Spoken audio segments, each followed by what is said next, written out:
Welcome to our channel. Today we how to authenticate with Canva for paid subscriptions step by step clearly. To authenticate with Canva for paid subscriptions, begin by visiting the Canva website.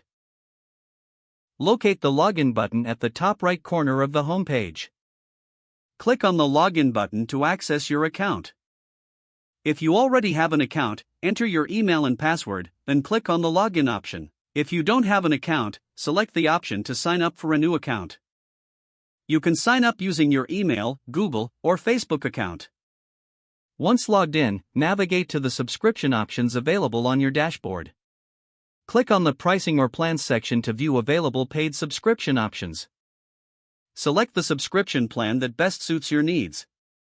Review the details of the selected plan, including features and pricing. If prompted, confirm your payment method by entering your credit card information or selecting an alternative payment method. Provide any additional information required for authentication, such as your billing address. Review the terms and conditions before proceeding. Once everything is filled out, click on the Confirm or Complete Purchase button. You will receive a confirmation message indicating that your subscription has been successfully activated. Check your email for a confirmation from Canva regarding your new paid subscription.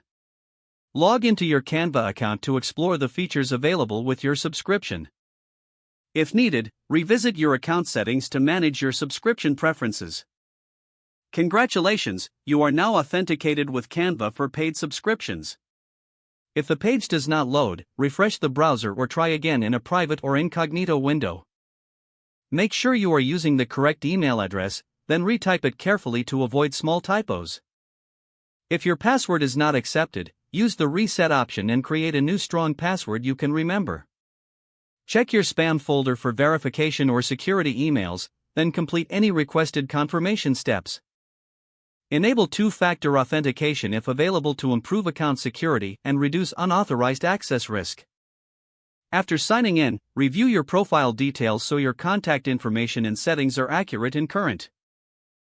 If you see an error message, note it down and try again after restarting your device and internet connection. Log out when you finish, especially on shared devices, to keep your account and payment information secure. If the page does not load, refresh the browser or try again in a private or incognito window. Don't forget to like this video and subscribe to our channel for more step-by-step tech guides.